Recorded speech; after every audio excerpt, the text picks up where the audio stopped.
Olá, me chamo Érica Trindade Costa, sou acadêmica do 7º período de Letras pela Universidade do Estado do Amazonas e orientanda da professora mestra Dilce Pio. O tema do meu trabalho se chama As Narrativas Orais como Letramento Literário na Escola Estadual Nilo Pereira, com alunos do Fundamental 2.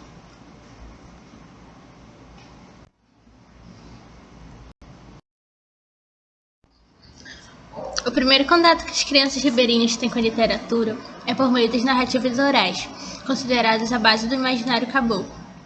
Quando a criança ainda não sabe ler e escrever, é ouvindo as histórias contadas por quem a cerca que a sua identidade é moldada, alimentando a imaginação e construindo saberes. O trabalho busca evidenciar a importância das narrativas orais na construção leitora dos estudantes das comunidades ribeirinhas. Para além disto, refletirá sobre o seu apagamento e o papel dos agentes difusores dessa prática. O trabalho foi motivado pelas minhas experiências quanto estudante da zona rural e pela dificuldade que presenciei no ensino da literatura.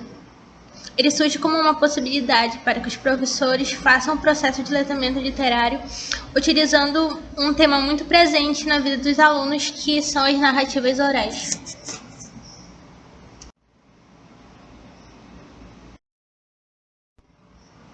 E o objetivo principal desse trabalho é analisar de que maneira as narrativas orais podem contribuir para o processo de letramento literário na Escola Estadual Nilo Pereira.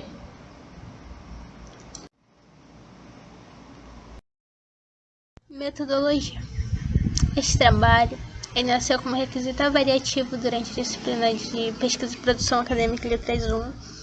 É caracterizada como uma pesquisação e bibliográfica pelo seu cunho social, pensada e realizada como uma ação ou resolução de um problema coletivo, com suporte teórico dos estudiosos no tema. É uma pesquisação à medida que se propõe ajudar a sanar uma problemática muito presente na realidade dos estudantes das escolas ribeirinhas, que é o ensino da literatura. Essa pesquisa dá subsídios para que a oralidade ganhe um destaque nesse processo de letramento literário, para que outros profissionais de língua portuguesa consigam trabalhá-la de uma melhor maneira dentro dessa realidade muito difícil que é das escolas do interior, principalmente do interior do Amazonas.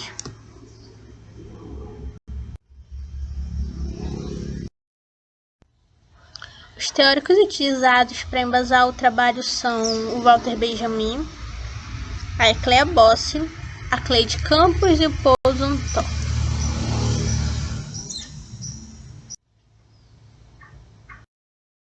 Resultado.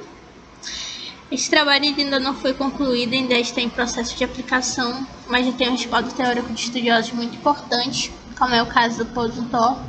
Em seu livro A Poética da Oralidade, ele defende o protagonismo das narrativas orais e afirma sua importância no decorrer da história, principalmente nas civilizações antigas, e ele também fez duras críticas à folclorização que muitas pessoas dão à oralidade, o que acaba colocando em um lugar de menor estudo, estigmatizado e relegado ao segundo plano.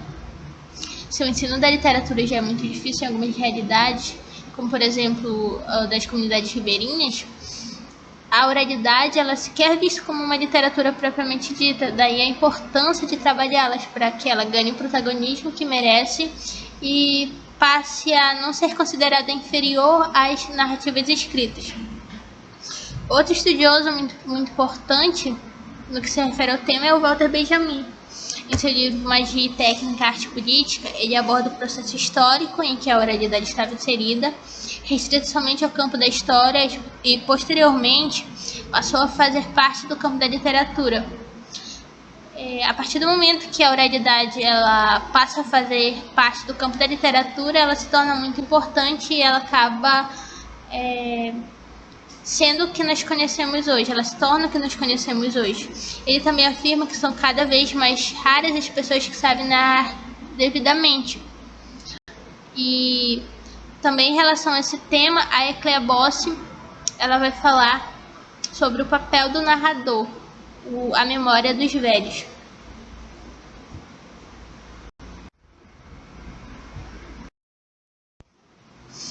A Bossi afirma que os velhos Nesse contexto, são a fonte onde jorra toda a essência da cultura, ponto onde o passado se preserva e o presente se prepara. Ela faz uma crítica muito forte à sociedade capacitista, que apaga o papel social do velho. Ao relacionarmos o papel social do velho nas comunidades ribeirinhas e nas comunidades indígenas, ele é muito importante, porque é através dele que a oralidade é repassada para os mais novos.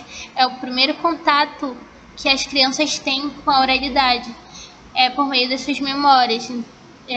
Então é muito importante que esse papel social seja ressaltado.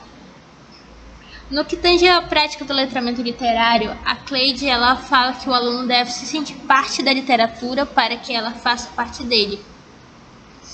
Ou seja, para que o aluno ele tenha um aprendizado significativo, ele precisa se reconhecer naquilo que está sendo repassado. Por isso, a importância da oralidade, porque ela está presente na realidade dos alunos das comunidades ribeirinhas.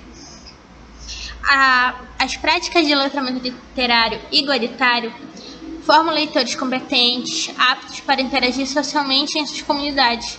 É fundamental mostrar aos educandos que a literatura não se resume apenas às obras clássicas. Tem-se a noção de que literatura está restrito apenas ao que está escrito, às obras clássicas, como as de Machado. Mas a literatura também está presente no dia a dia, nas histórias que os nossos avós contam, que os nossos pais contam.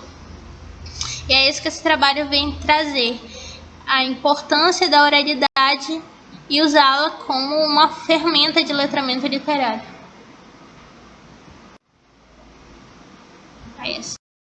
Considerações finais. As narrativas orais são ferramentas eficientes e repletas de possibilidades.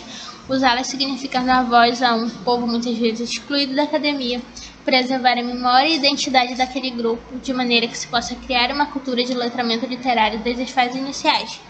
O trabalho vem realmente com esse intuito de inserir a oralidade nesse processo de letramento literário, criando assim uma cultura de letramento desde as fases iniciais, além de enfatizar a importância que essas oralidades têm no processo cultural das comunidades, resgatando assim parte da história daquele lugar e que os alunos se sintam inclusos nesse processo de ensino-aprendizagem.